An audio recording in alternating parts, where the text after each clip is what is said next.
दर्शकों, श्रीमद् भागवत गीता में भगवान कृष्ण के उपदेशों का वर्णन है। गीता के ये उपदेश श्री कृष्ण ने महाभारत युद्ध के दौरान अर्जुन को दिए थे। गीता में दिए उपदेश आज भी उतने ही प्रासंगिक हैं और मनुष्य को जीवन जीने की सही राह दिखाते हैं। गीता की बातों को जीवन में अपनाने से व्यक्ति को खूब तरक्की मिलती है। श्रीमद् भागवत गीता की बातों को अपनाने से जीवन संवर जाता है।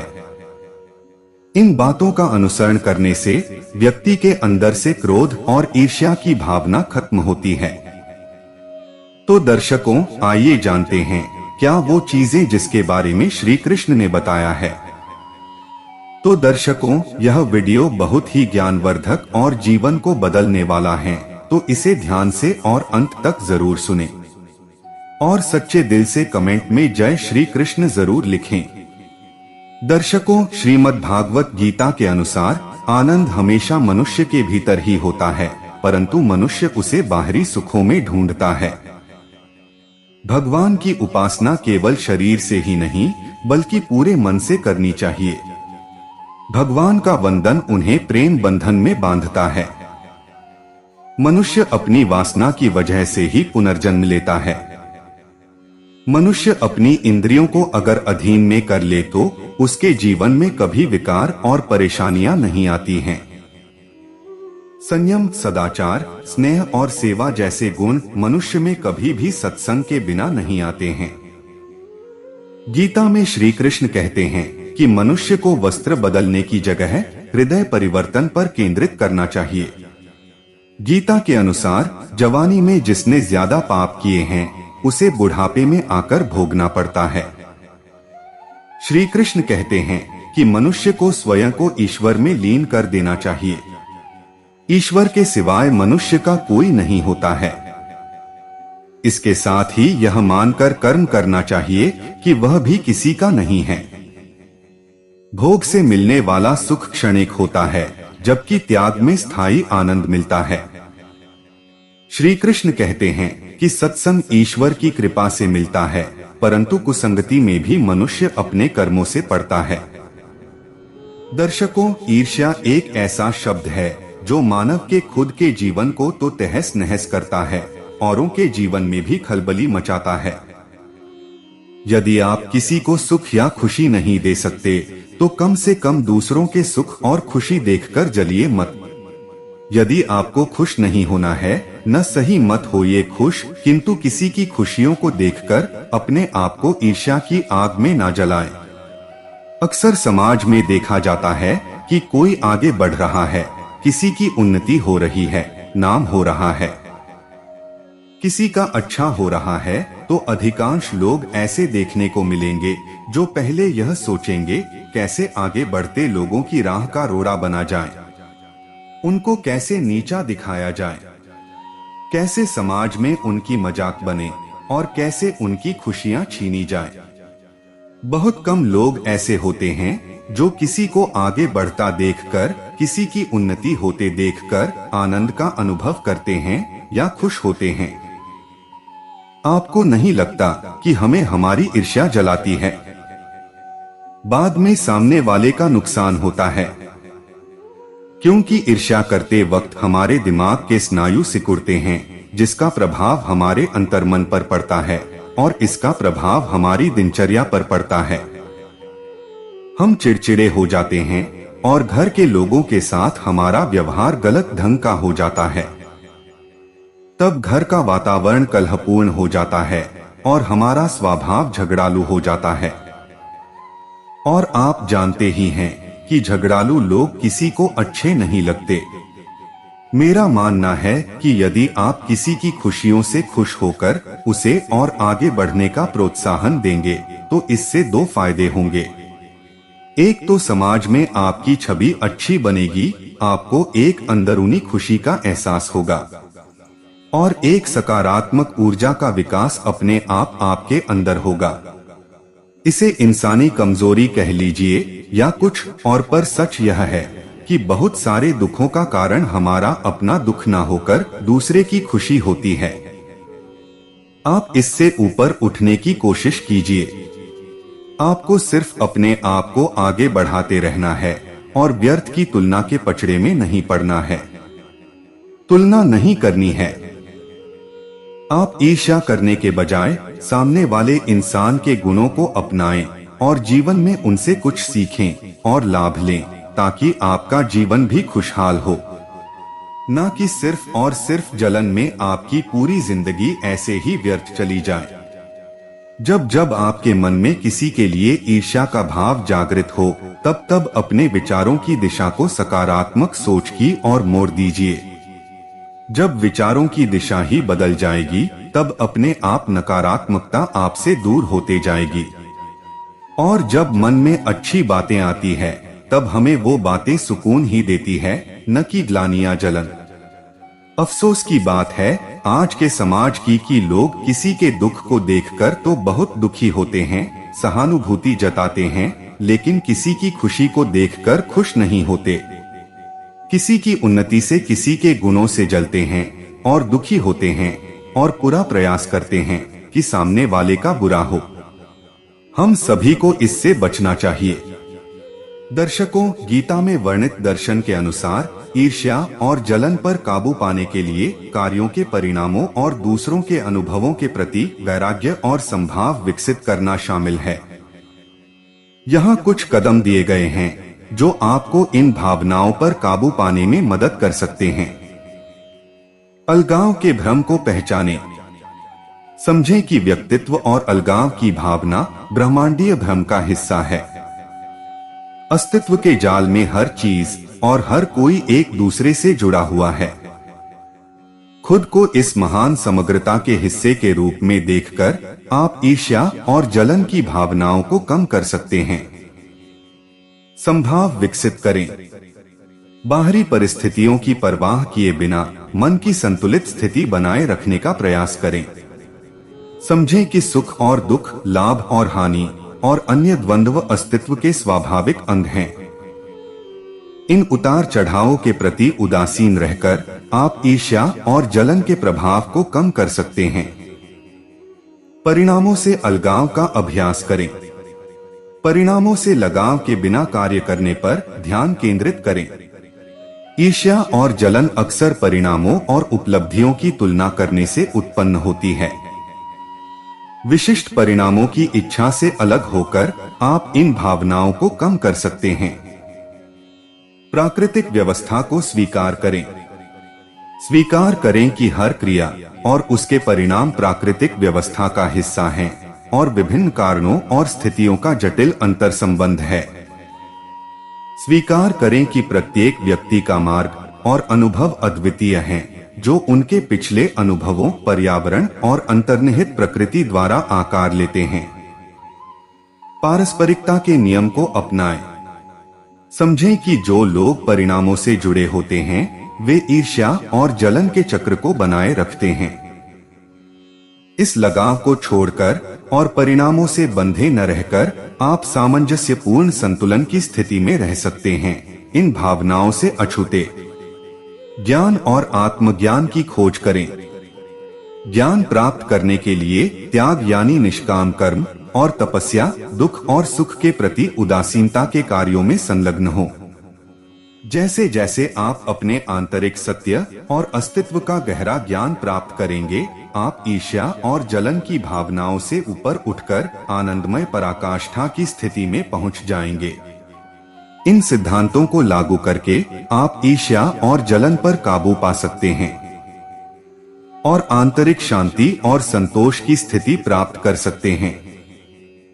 दर्शकों, ईर्ष्या और जलन की भावना को कैसे खत्म किया जाए? किसी से तुलना मत कीजिए, आप जैसे हैं वैसे ठीक है। आपके पास जो भी है वह आपके लिए पर्याप्त। दूसरों के बारे में सोचकर उसकी तुलना कर बेवजह परेशान होने से कोई मतलब नहीं। आपके पास जो है आप उसी में खुश रहिए।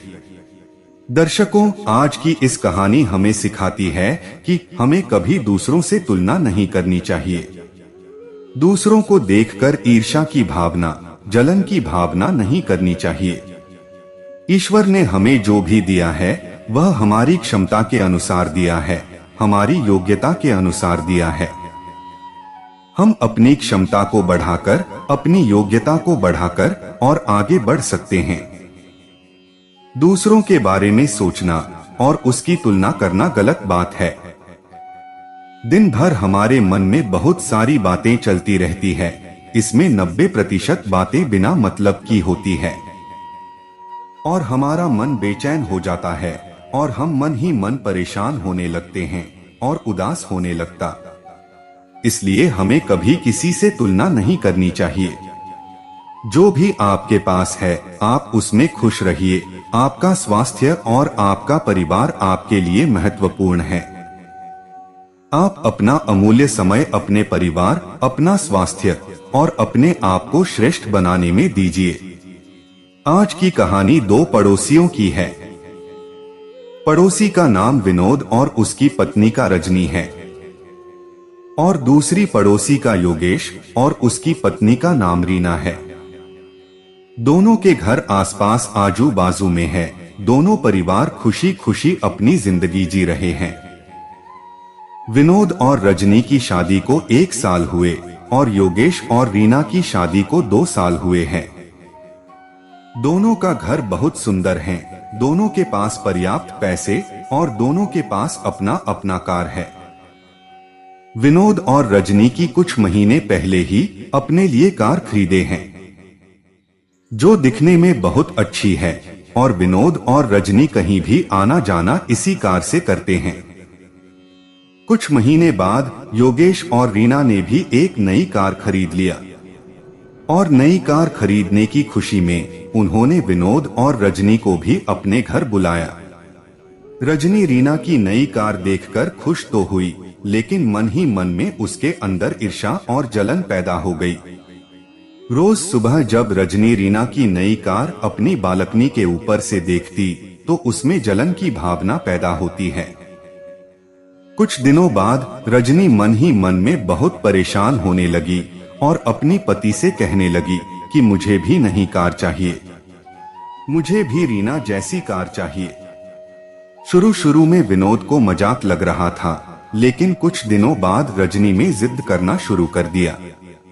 जब भी विनोद और रजनी आपस में बात करते थे तो रजनी विनोद को ताना मारती और उसे नई कार खरीदने के लिए परेशान करती है। विनोद की भी नई नौकरी लगी थी। शादी को 1 शादी हुए थे और उनके पास पहले से ही एक कार थी। विनोद रजनी की बात को नहीं सुनता, नहीं मानता और उसे समझाने की कोशिश करता है, लेकिन रजनी समझने वाली नहीं थी। उसे तो बस नई कार चाहिए। जब भी वह अपनी कार को देखती थी तो उसके अंदर से उसे सिर्फ बुराइयां दिखाई देती थी। रजनी विनोद से कहती थी, यह कार छोटा है, इसका रंग अच्छा नहीं है।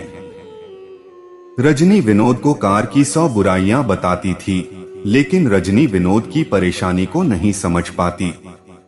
विनोद के पास नई कार खरीदने के लिए पैसे नहीं थे और न ही विनोद नई कार खरीदना चाहता था।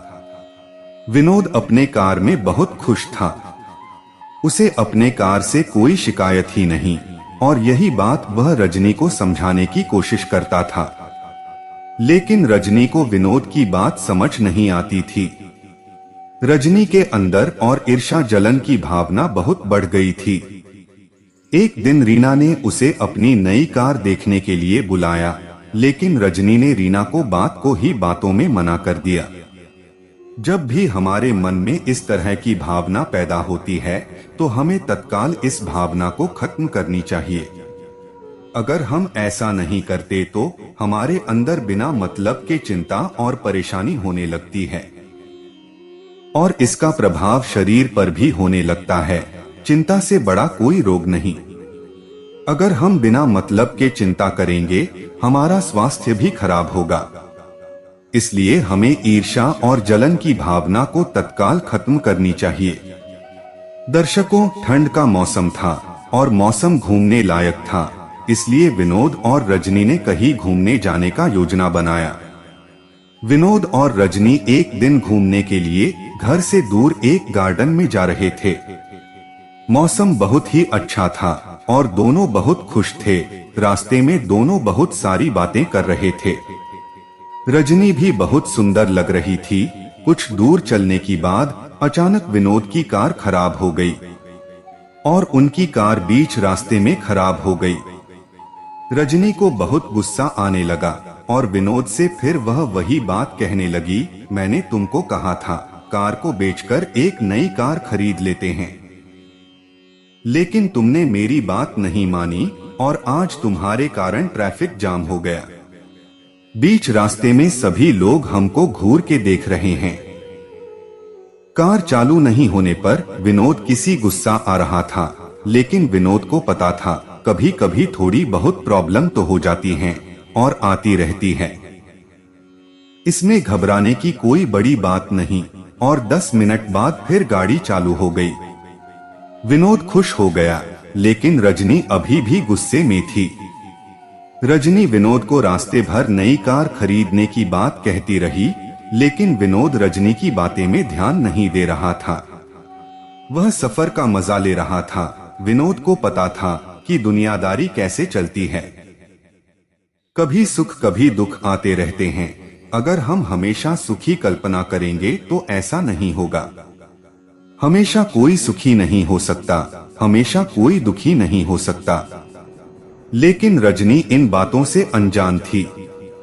रजनी विनोद को रास्ते भर नई कार के बारे में बोलती रही। अचानक रजनी को बाइक में एक परिवार जाता हुआ दिखाई दिया। उस बाइक में पति पत्नी और 2 बच्चे जा रहते थे। उस बाइक में पूरा परिवार अच्छे से नहीं बैठ पा रहा था, लेकिन यह बात परिवार में किसी ने नहीं सोची और पूरा परिवार खुशी खुशी बाइक में जा रहा था। बाइक में दोनों पति पत्नी और बच्चे बहुत खुश थे। यह देखकर रजनी सोची, मेरे पास उनसे बड़ी गाड़ी है, मेरे पास कार है, फिर भी मैं खुश नहीं हूँ। यह बात रजनी के दिमाग में चल रही थी।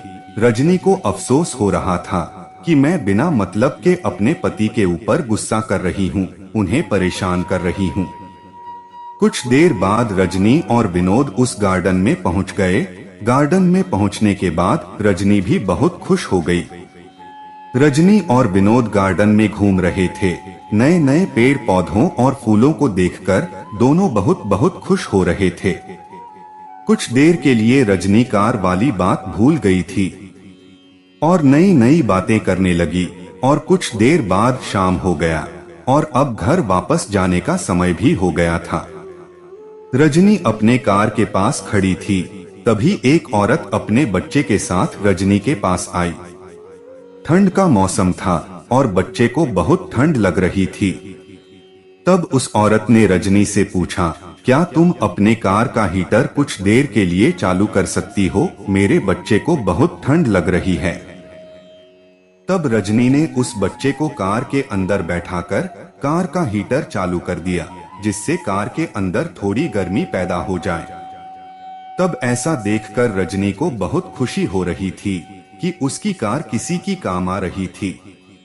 आज उसको अपने कार के ऊपर गर्व हो रहा था, खुशी हो रही थी कि मेरे पास एक कार है। वह सोच रही थी कि मेरे कार के कारण आज किसी का भला हो रहा है, किसी बच्चे को ठंड से राहत मिल रही है। मन ही मन रजनी बहुत खुश हो रही थी। आज रजनी के साथ 2 बातें हुई। पहली बात, रजनी ने जब एक परिवार को बाइक में जाते हुए देखा, वह परिवार अपने बाइक में बहुत खुश था। पति पत्नी और बच्चे को कोई शिकायत नहीं थी।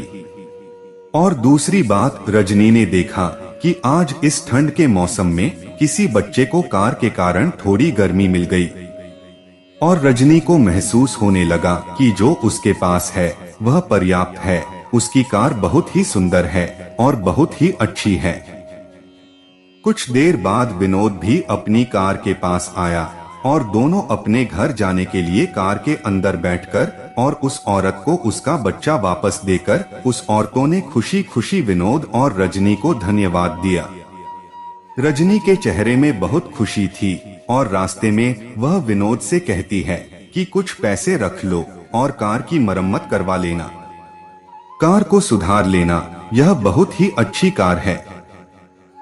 यह सुनकर विनोद को थोड़ा अजीब लगा, लेकिन विनोद ने रजनी से कहा, मेरे पास पैसे हैं, इस पैसे की जरूरत नहीं है, कार को ही कल ही ठीक करवा लूंगा। घर पहुंचते ही रजनी अपने पड़ोसी के घर गई और उसकी नई कार देखी और उसकी तारीफ करी। रजनी का व्यवहार देखकर उसके पड़ोसी भी बहुत खुश हो गए। रजनी ने भी अपने कार के बारे में बताया कि उसकी कार भी बहुत अच्छी है और आज वह अपने कार में बैठकर घूमने गए थे। विनोद भी रजनी के इस व्यवहार को देखकर बहुत खुश हो रहा था। दर्शकों, आज रजनी ने अपने जीवन का अमूल्य पाठ सीख लिया। रजनी के अंदर से ईर्ष्या और जलन की भावना खत्म हो गई। यह बात सिर्फ कार की नहीं थी, यह बात रजनी के मन के अंदर से ईर्ष्या और जलन की भावना को खत्म करने की थी। कार तो एक जरिया था। रजनी ने यह बात सीख लिया कि उसके पास जो है वह पर्याप्त है। उसे किसी चीज की जरूरत नहीं है और अगर किसी चीज की जरूरत होगी तो वह उसे मिल जाएगी समय के अनुसार। वह भी आपके पास आ जाएगा। उसके लिए परेशान होने की जरूरत नहीं है, उसके लिए चिंता करने की जरूरत नहीं है।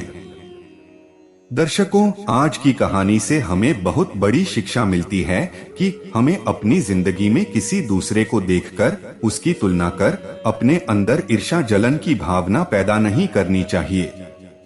ऐसा करने से हमारे अंदर चिंता और परेशानी पैदा होती है और हम बेवजह परेशान होकर आपस में ही लड़ाई करते रहेंगे और अपना स्वास्थ्य खराब करते रहेंगे। इसलिए हमें अपने अंदर ईर्ष्या और जलन की भावना को तत्काल खत्म करनी चाहिए और जो हमारे पास है उसी में खुश रहना चाहिए और जो नहीं है उसके लिए ईश्वर से प्रार्थना करनी चाहिए और अपनी मेहनत अपनी लगन से उसे पाने की कोशिश करनी चाहिए। दर्शकों, रिश्ते में अभिमान और ईर्ष्या का कोई स्थान नहीं है, यह भगवान कृष्ण ने साबित किया है। अहंकार मनुष्य के लिए कोई विदेशी अवधारणा नहीं है। हमारे अंदर हमेशा वह सहज भावना रही है जो घमंड, ईर्ष्या और कई अन्य भावनाओं का मूल कारण है, जिन्हें नकारात्मक माना जाता है और कहा जाता है कि अधिक मात्रा में हानिकारक होता है। इस कहानी में भगवान कृष्ण हमें सिखाते हैं कि अपने अहंकार से कैसे निपटें। दर्शकों, यह अहंकार रिश्तों को नुकसान पहुंचा सकता है। यदि दोनों पक्ष अपने अहंकार को नियंत्रित करने में असफल होते हैं तो यह उनके बीच घर्षण पैदा कर सकता है और यही विफलता असुरक्षा, ईर्ष्या आदि का कारण बनती है जो अंत में रिश्ते के खत्म होने का कारण बनती है। यदि कारण को शुरुआत में ही खत्म कर दिया गया होता तो अधिकांश रिश्तों को तुरंत सुधार लिया गया होता। सत्यभामा भगवान कृष्ण की पूजा करती थीं, लेकिन रुक्मिणी उनकी मुख्य पत्नी थीं। इस पौराणिक कथा में एक कहानी वैवाहिक रिश्ते में अहंकार और ईर्ष्या से संबंधित है। हम में से बहुत से लोग जानते हैं कि भगवान कृष्ण की लगभग 16,008 पत्नियां थीं। भगवान विष्णु के अवतार द्वारा राक्षस को मारने के बाद उन्होंने 16,000 महिलाओं को नरकासुर की कालकोठरी से बचाया था। अन्य 8 पत्नियां रुक्मिणी, जाम्बवती, कालिंदी, सत्यभामा, नग्नजिति, मित्रविंदा, भद्रा और लक्ष्मणा थीं। हालांकि उनकी मुख्य पत्नी है रुक्मिणी, जिन्हें देवी लक्ष्मी का अवतार माना जाता है। सत्यभामा काफी सुंदर थी और कृष्ण से बहुत प्रेम करती थी।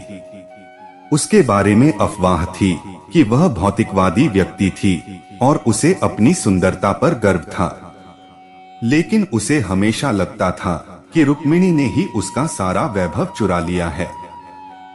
उसके घमंड के कारण उसका अहंकार बढ़ गया और इसलिए उसके मन में रुक्मिणी के प्रति ईर्ष्या पैदा हो गई। नारद ने सत्यभामा को शेखी बघारते हुए सुना। एक दिन ऐसा हुआ कि सत्यभामा कृष्ण के प्रति उनके प्रेम के बारे में शेखी बघारी। यह महज संयोग नहीं था कि नारद मुनि उनके कक्ष के पास से गुजरे और उन्होंने सुना कि उन्हें क्या कहना था। उन्होंने यह कहकर उसका प्रतिवाद किया कि यह वह नहीं है जिसे कृष्ण सबसे अधिक प्यार करते हैं और उनका प्यार सिर्फ एक भ्रम है। उन्होंने यह भी उल्लेख किया कि यह रुक्मिणी ही हैं, जिनसे कृष्ण वास्तव में प्यार करते हैं और उनकी परवाह करते हैं। इस पर सत्यभामा क्रोधित हो गई और उन्होंने ऋषि से मांग की वह जो कह रहे हैं उसे साबित करें। हमेशा की तरह स्वर्ग के चालाक तपस्वी ने उसे एक व्रत यानी अनुष्ठान का पालन करने के लिए मना लिया, जहां उसने कृष्ण को दान में नारद को दे दिया और फिर अगर वह उसे वापस पाना चाहती थी तो वह कृष्ण के वजन के बराबर धन देकर उसे पुनः प्राप्त कर सकती थी। यह अनुष्ठान तुलभारम के नाम से प्रसिद्ध हुआ। जब सत्यभामा झिझकी, बेशक वह अपने प्रिय पुरुष को दान में देने के बारे में सोच भी नहीं सकती थी, नारद मुनि ने उसे यह कहकर उसके अहंकार को उकसाया कि उसकी सारी संपत्ति कृष्ण के वजन के बराबर नहीं हो सकती है। सत्यभामा रुक्मिणी को श्रेष्ठ बनाने के लिए यानी ऋषि ने उन्हें बताया था कि अनुष्ठान करने से कृष्ण का उनके प्रति प्रेम 10 गुना बढ़ जाएगा, और यह साबित करने के लिए कि उनकी संपत्ति अपार थी, सहमत हुई और हंसी कि कृष्ण से आगे निकलना बच्चों का खेल था। लेकिन तब नारद ने उसे चेतावनी दी कि यदि वह वजन का मिलान करने में असफल रही तो कृष्ण उसके दास बन जाएंगे और अपनी इच्छानुसार काम करेंगे। भगवान कृष्ण ने अनुष्ठान के प्रति समर्पण किया।